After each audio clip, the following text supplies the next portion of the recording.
바울 사도는 로마에 보낸 이 로마서의 편지를 통해서 무엇이 진정한 복음인가 하는 것을 아주 치밀하고 꼼꼼하게 논증을 해주고 있습니다. 우리 장로 교회가 금과 옥조로 붙잡고 있는 오직 의인은 믿음으로 말미암아 살리라 하는 그 핵심 교리가 바로 이 로마서 안에 다 담겨져 있다고 해도 과언이 아닐 것입니다. 바울 사도는 이 로마서의 전반부를 통해서 모든 인간은 죄인이 되었고 율법이나 할례를 통해서 구원을 받을 수 있는 것은 아니며 오직 하나님께서 주신 믿음으로만 구원을 받을 수 있다 하는 것을 천명하고 설명해 왔습니다. 더더군다나 바울 사도는 에베소서의 말씀을 통해서 이 믿음은 우리가 획득해 얻을 수 있는 것 아니라 하나님께서 우리에게 주신 일방적인 선물이라고 이야기를 하였습니다.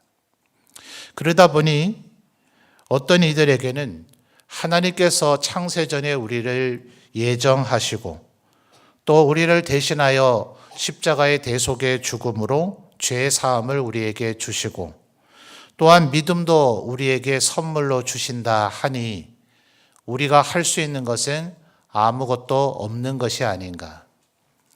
그래서 초대교회 때 사도들이 정말 열심을 다해 선교하고 난 초대교회가 형성되어지고 그리고 소위 그 유명한 로마의 콘스탄틴 대제가 기독교를 공인하고 더 나아가서 기독교를 국교화한 후 교회는 꽤 오랜 동안 선교와 전도의 정체기를 겪게 됩니다. 초대교회는 오히려 수많은 사도들이 요한 사도를 제외하고서는 다 순교했다고 우리가 알고 있지 않습니까? 그렇게 목숨을 걸고 또 피를 뿌려가며 주의 복음을 증거했지만 이제는 로마 제국 전역이 기독교 하나님을 믿는데 아무런 제약이 없고 더 나아가서 로마의 국교가 기독교가 되어져 버리니 더 이상 전도와 선교할 필요성을 느끼지 못하게 된 것입니다. 우리 개혁교회는 오직 믿음으로 말미암아 구원을 받으나 로마 캐톨릭의 전통적 신앙은 믿음으로만은 안 되고 믿음에 뒤따른 행위가 있어야 믿음과 행위가 있어야 구원을 받는다라는 생각에 사로잡혀 있었습니다.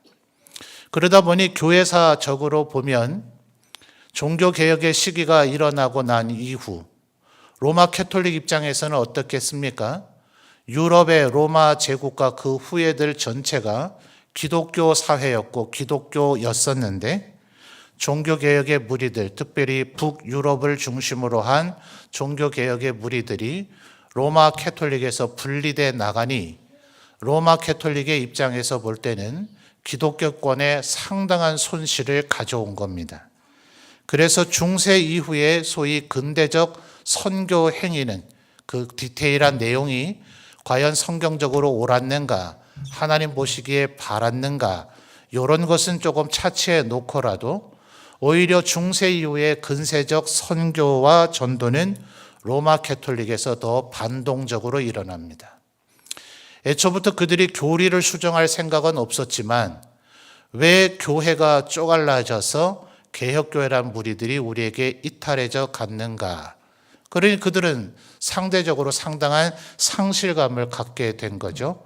그래서 그 부족분, 사라져버리고 이탈해져버리고 찢겨져 나간 개혁교회의 상실된 부분들을 보충하고자 그들은 어차피 믿음에다가 행위가 포함되어져야 구원을 받는다고 생각했기 때문에 그들은 선교를 더 앞장서게 되어졌습니다. 그런데 우리 개혁교회의 신앙은 어떻습니까? 방금 전 제가 정리를 해드린 것처럼 하나님께서 창세전에 우리를 예정하셨다. 이미 바울 사도가 성경에 기술을 해놓았고 고대교회에서 어거스틴이 정리를 했지만 중세 천년 동안은 약 잊혀져 오다가 칼빈에 의해서 어거스틴이 고대교회 때 이렇게 얘기했지 않느냐. 그것은 성경에 바울 사도가 기록한 것을 어거스틴이 이야기한 것이라고 다시 재확립을 해 주니 우리 개혁교회는 하나님이 애초부터 구원받을 자를 창세전에 예정하셨다. 그리고 그들이 하나님을 믿을 수 있도록 믿음을 선물로 주셨다. 그러니 일견 잘못 생각하게 되면 우리가 할 게 뭡니까? 우리 개개인의 구원이 사실은 우리가 한 게 없죠. 다 지나놓고 보면 바울사도의 고백처럼 모든 것이 다 하나님의 은혜였고, 우리 개혁교회가 주창하는 핵심 교리가 하나님이 예정하시고 그리스도께서 날 대신해서 죽으시고 또 하나님께서 믿음을 우리에게 선물로 주시니 하나님께서 구원할 자를 알아서 구원할 것이 아니겠는가.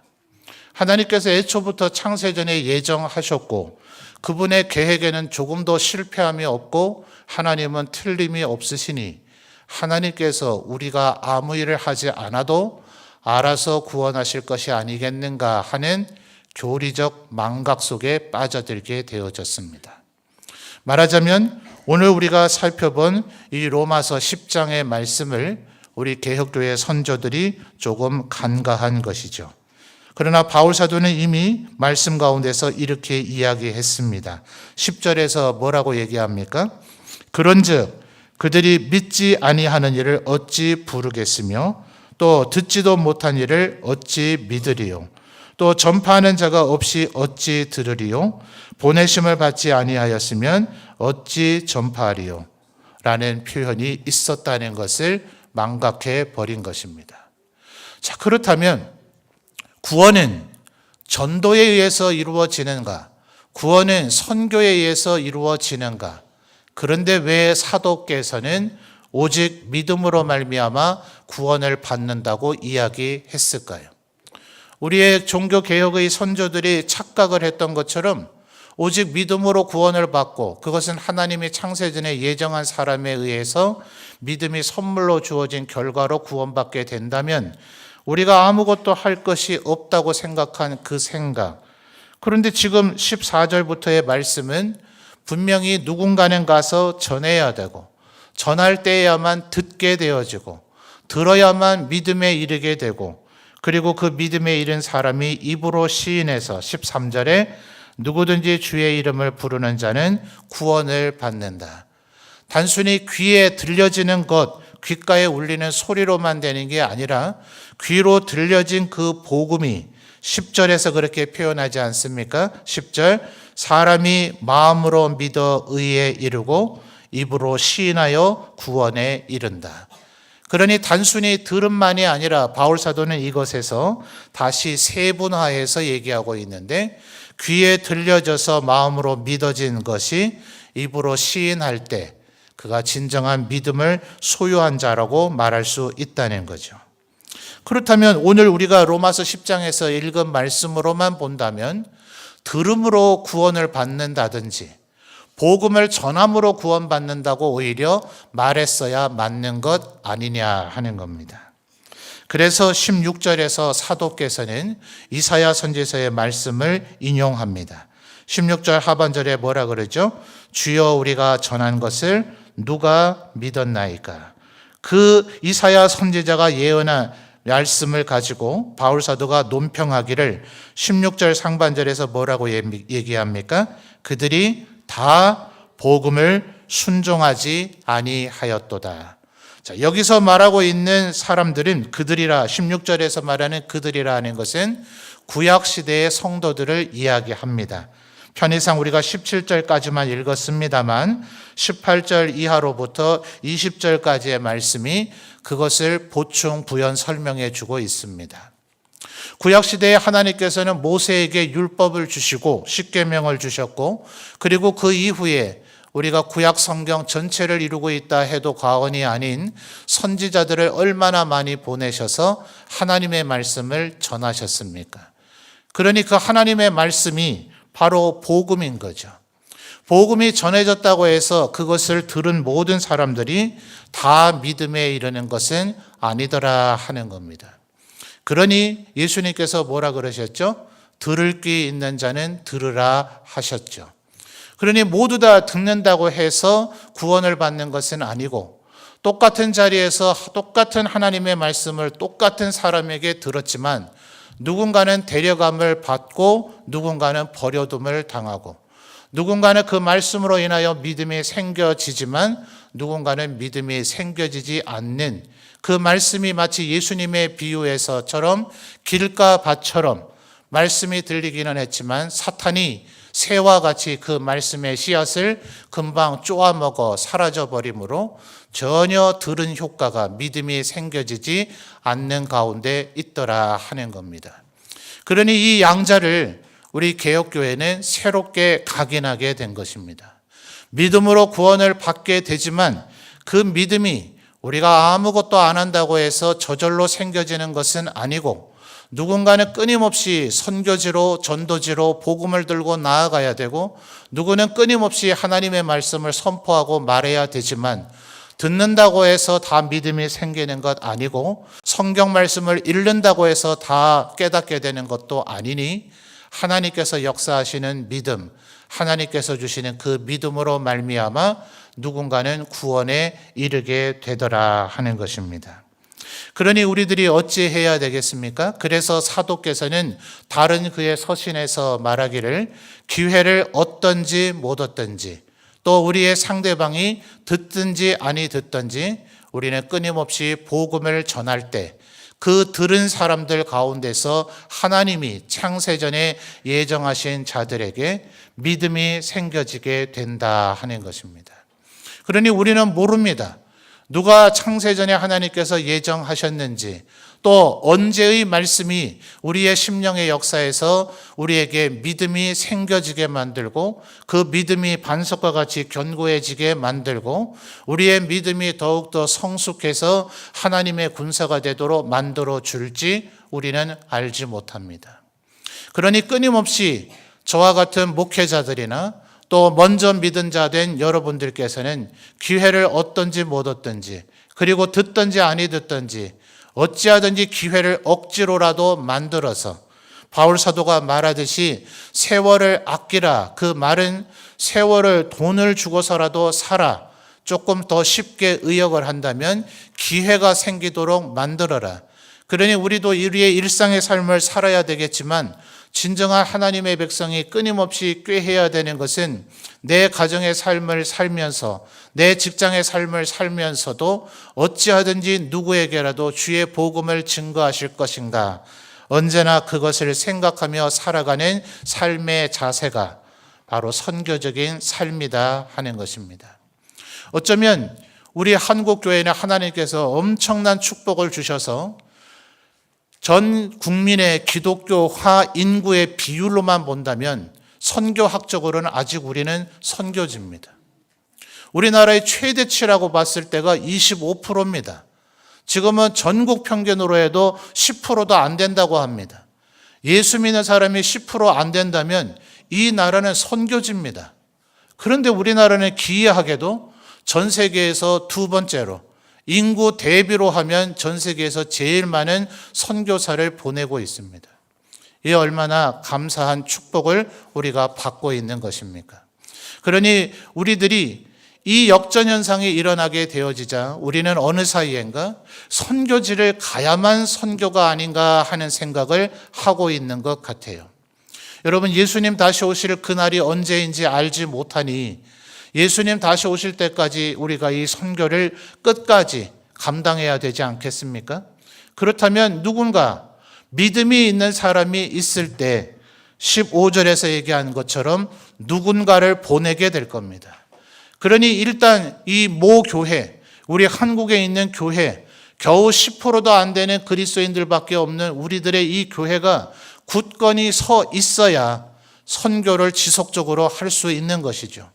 이 교회가 지속적으로 생겨 있으려면 우리가 내부적으로 끊임없이 전도해야만, 아니 우리들 스스로가 우리의 마음속에 믿음이 사라지지 않으려면 끊임없이 말씀을 읽고 듣고 공부하고 목회자들은 우리 성도들이 좋아하든 좋아하지 아니하든 여러분을 어찌하든지 설득하고 꼬셔서라도 말씀 듣는 자리에 앉혀놓고 목회자들은 끊임없이 말씀을 묵상하고 준비해서 여러분이 알아들을 수 있도록, 여러분의 심령이 울릴 수 있도록, 여러분의 생각이 찔러 쪼개어 변화질 수 있도록 끊임없이 말씀을 전해야 되는 것이죠. 그러니 지금 이 시간 설교하는 저도 선교하고 있는 것입니다. 우리 성도들이 힘을 다해 말씀을 필사하고 있는 것도 별로 연결점이 없는 것 같지만 그것도 선교하고 있는 것입니다. 여러분이 힘을 다해 예배하고 있는 것도 그것도 선교하고 있는 것입니다. 여러분이 우리 지역에 10명 가운데 9명이 예수 믿지 않고 있는 우리 점촌 땅을, 이 문경 땅을 불쌍히 여기고 사랑하면서 힘을 다해 전도하는 것도 선교하고 있는 것입니다. 우리가 비록 선교지를 밟지 못한다 하더라도 선교사님들이 감탄해 하잖아요. 참으로 안타깝게도 전국의 유수한 교회, 우리보다 규모가 더 큰 교회, 훨씬 더 좋은 입지와 좋은 예산의 여력을 갖고 있는 교회들도 선교사님들을 몇 년 돕다가는 포기하고 몇 년 돕다가는 정리하고 몇 년 돕다가는 더 이상 후원하지 않아서 후원자가 끊겨버림으로 눈물을 흘리며 귀국하고 있는 선교사님들이 지금도 계속해서 생기고 있는데, 우리가 파송하고 협력한 선교사님들은 오셔서 보고할 때마다 끊임없이 지속적으로 계속해서 도와주시니 감사하다라고 얘기하고 있으니, 여러분이 눈물 흘려 기도하며 여러분이 적은 것일지라도 여러분의 삶에 최선을 다해서 헌금하고 있는, 오늘 이 저녁에도 헌금한 이 헌금이 또한 선교하는 것이다 하는 것입니다. 그러니 사실은 현대적으로는 이렇게 교회 사역을 세분화하기 위해서 전도도 교육도 선교도 분리하고 있으나 교회는 한 몸이라, 교회가 해야 할 일은 한 가지리라, 이것들은 절대로 분리되는 것이 아니니 예배할 때도 나는 주님 다시 오신 그날을 예배하기 위하여 선교하고 있다. 성경을 읽을 때에도 나는 내 믿음을 강화해서 더욱더 선교의 일꾼 되기 위하여 나는 설교하고 있다. 저 같은 목회자들도 설교 한 번을 준비할 때에도 나는 이 가운데 이 말씀을 듣고 헌신된 자가 주의 복음을 들고 땅끝까지 나아갈지 알지 못하니 내 설교가 선교하고 있는 것이다. 여러분이 땀 흘려 땀의 열매로 주님께서 주신 소득 가운데 일부를 구별해서 하나님 앞에 헌금 드릴 때도 이 헌금이 사용되어지며 선교사님들이 더욱 힘있게 복음을 전할 수 있도록 우리는 선교하고 있는 것이다. 우리의 마음의 모든 생각이 좋은 소식을 전하는 자들의 발과 동일한 사람이라는 것을 기억하셔서 주님 다시 오시는 그날까지 여러분의 삶의 위치에서 우리가 할 수 있는 최선을 다해 주님 다시 오시는 그날까지 끝까지 선교의 일꾼 되시는 우리 성도들이 되시기를 주님의 이름으로 축원합니다.